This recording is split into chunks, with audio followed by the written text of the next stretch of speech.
G'day guys, today we're going to be taking a look at this 16 by 16 LED display that can be controlled over Bluetooth. I picked mine up from Kmart on clearance for only $10 Australian, but they were retailing for $39 before Christmas. Let's take a look inside.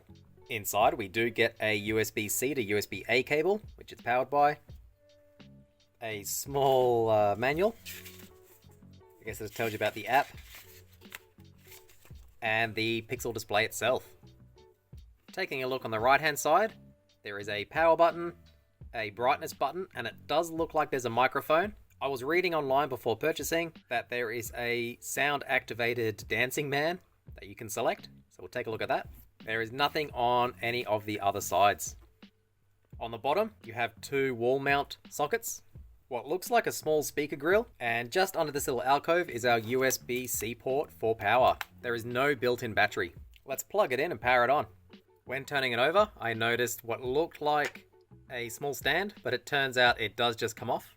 And checking the manual, this is called the rod, and it does stick into this little hole here. When I first plugged it in, I didn't press any buttons, and it started cycling through random animations. It is very bright, which is good. The brightness button on the side seems to change what it does. So even without an app, you can still use it. It looks like this is the clock mode. That is obviously the incorrect time. And I'm assuming you would set it through the app. We've got what looks like solid color. The phone is picking up the pulse width, so you can see the flicker, but in real life it's a solid color. Got a gradient.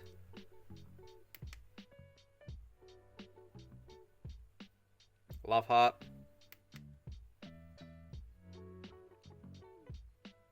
Not too sure what this is. It sort of looks like a mushroom. And back to the clock. I did download the app called iDotMatrix, so we'll open it up and see if we can get it paired to our screen. Go home, go to connection, click OK. While using the app, it does want permission, click OK. What was interesting was it did find the device before requesting location, so it looks like it doesn't actually need it. It just wants it for data harvesting. So we are connected now. And the time is correct, 7:12, so that's good. Let's take a look at what it can do. There is a text mode. So that's not too bad, the scrolling text. I could see that being useful for shop displays. There is a countdown timer. That's actually pretty cool. There's a scoreboard, and on the phone you can increase certain sites' scores. That's another awesome feature. On the bottom of the app, there is a little modes icon, and selecting it gives us all the different built-in modes. So we've got clock, lamp light, you can change the color. That's pretty cool, like an RGB light. Light effect, it just looks like a gradient. My material and device material. So it looks like you can add your own images. There is a cloud repository of images other people have made, or animations. There are a lot to choose from, which is cool.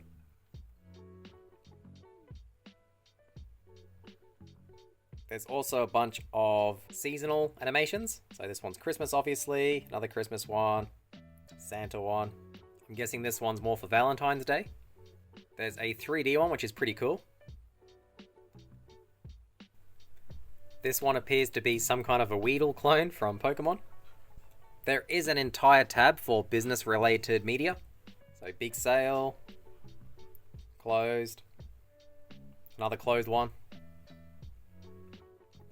Not sure what DM is. There's a Windows one, which is pretty cool. The camera is really butchering the colors. In real life, it looks really good, but on the camera screen, I can see it does look pretty terrible with a lot of flicker.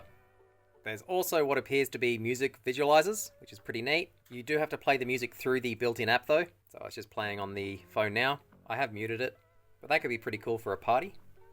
The very last option in our app is settings. We can change the display brightness. It does seem pretty quick to respond. We can see the brightness changing on the fly.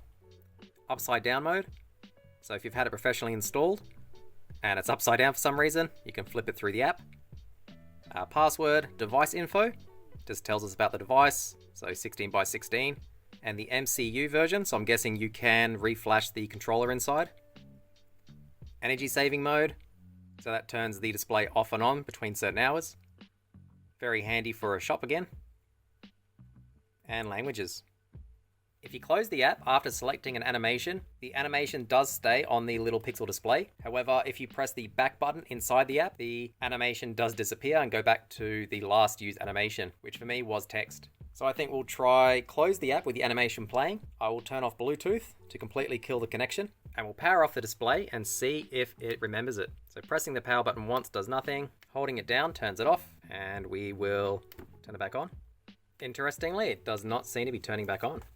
So it did turn back on. I did have to hold the power button down for about 20 seconds, and then around 20 seconds after releasing it, it finally turned on. And unfortunately, it didn't remember our last selected animation. So if you do lose power, you will have to use the app to send the correct animation once again. There is a primitive drawing feature inside the app, so you can draw your own picture or animation. It's not very user-friendly, but it is possible to create your own custom animations if you wanted to. There is an open source GitHub project, which is compatible with this display, called Python 3 iDotMatrix. Currently, it seems to be mainly used for Home Assistant, or using it as a base for your own program, and can apparently control multiple of these displays at once via a GUI, which is pretty neat. If there's any interest in this, I could do a follow-up video installing, building, and trying out the project and seeing what else it lets us do with this display. Overall, for $10, it's not too bad. Definitely wouldn't have paid the $40 asking price though. I think this would make a neat little display in the corner of the room, and obviously perfect for storefronts.